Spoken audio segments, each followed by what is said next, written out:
parents, this is exactly why memorization and repetition is not enough to increase your teen's SAT score.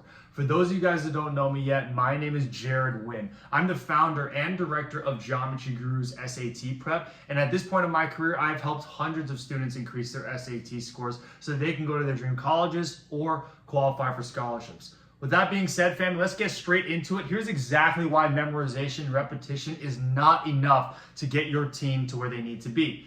Now, I got off a call with a parent who was really frustrated with her daughter because her daughter was spending hours a day just memorizing and doing problem after problem after problem, and nothing was working for her. She could not understand it, and she kept getting those things wrong. So the parent was like, Jared, I just don't understand how someone could put in so much work and so much memorization just to get absolutely nowhere. Now, if SAT only tested memorization and it only tested, which formula to use or which grammar rule to use, yes, I would agree with her. I would agree that, it's like that doesn't make any sense. But the problem is that the SAT is not just about, okay, which formula do you use here? Okay, which grammar rule do we use here? That is only one aspect of the exam. The most important aspect of the SAT is how quickly can you identify and apply the concepts that are shown on the exam.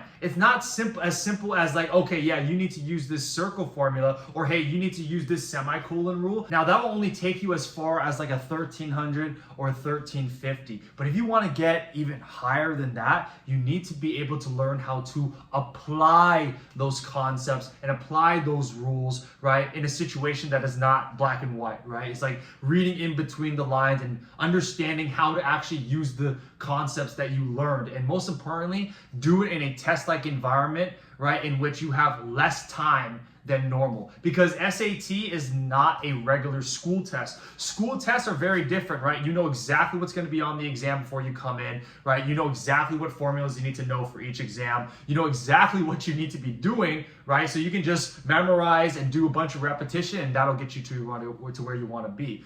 But for SAT, is not that obvious. You need to be able to be like, okay, I recognize this concept, I know which strategy to use for that concept, and I know how to do it in a short amount of time. Because remember, standardized tests, you only have on average a minute a problem. So that's why a lot of students are getting really frustrated, because they think that memorization is going to get them to where they want to be, but in reality, it's not, right? Because again, if that's all that it took, wouldn't everyone be getting a 1500? Wouldn't everyone who's scoring a 4.0 in their regular school, wouldn't they get a 1500 if it's really the same thing? Yeah, of course. But unfortunately, it's not the same thing, which is why so many students in the 4.0, 4.2 range in GPA, they can't get the 1500. So, what should you be doing instead? Instead of just blindly repeating practice problems and hoping that it will actually attack the weaknesses or that you'll understand it, first you need to do a full diagnosis as to why you're actually making those mistakes.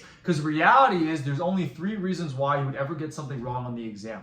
Number 1, you just straight up don't understand it because you never learned it, or maybe you forgot it.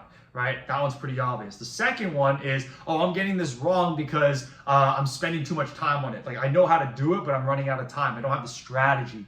And number 3 is, okay, fatigue. Like, I know how to do this problem, but because I spent so much time on the beginning portion of the module, that by the time I got to this part of the module, I was running out of steam, I was tired, I was making silly mistakes. So if you do not know exactly why you're actually making those mistakes, then I don't care how much quote unquote targeting you do, it won't actually help you. So the only way you can actually do this is to analyze literally every single problem on a diagnostic exam or a practice set. Whether or not you got it wrong or you got it right, it does not matter. So if you got this question wrong, you got to be like, okay, hey, is it because if I didn't understand the concept, I need to relearn that concept? Is it because I didn't have the strategies to finish it on time? Or is it because the beginning portion of the module completely burned me out? Right? And then I gotta go identify what burned me out in the beginning portion of the module, right? Or if you got this correct, you gotta make sure you don't have any hidden weaknesses, right? Because a lot of students, what they do is just because they got it correct, they don't actually work on it. So if you got it correct, you gotta be like, okay, hey, I got this correct. Did I finish it in an adequate amount of time, less than 60 to 90 seconds? Or did I spend 5 minutes on it and I actually don't understand it as well as I thought I did? Now, only after you've done this can you actually retarget those areas so that you can avoid just memorizing and just doing practice problems for the sake of doing them, right? So of course, if you identify that you've never learned this concept or you need to relearn it, relearn that concept. If you found out that you're spending way too much time on these concepts, right, even though you understand how to do them, you need to learn the strategy to get them down to under 60 to 90 seconds. So that way, again, you have a laser targeted practice plan that will attack the root issue as to why you're actually making these mistakes, rather than just doing a bunch of practice problems, hoping and praying that it'll actually do you any good. All right. Okay, family, that's it for today's video. If you guys need help applying this to your team's unique situation, go ahead and send me an email or a DM. I'd be more than happy to help you guys out. No obligations. Until then, I'll see you in the next video.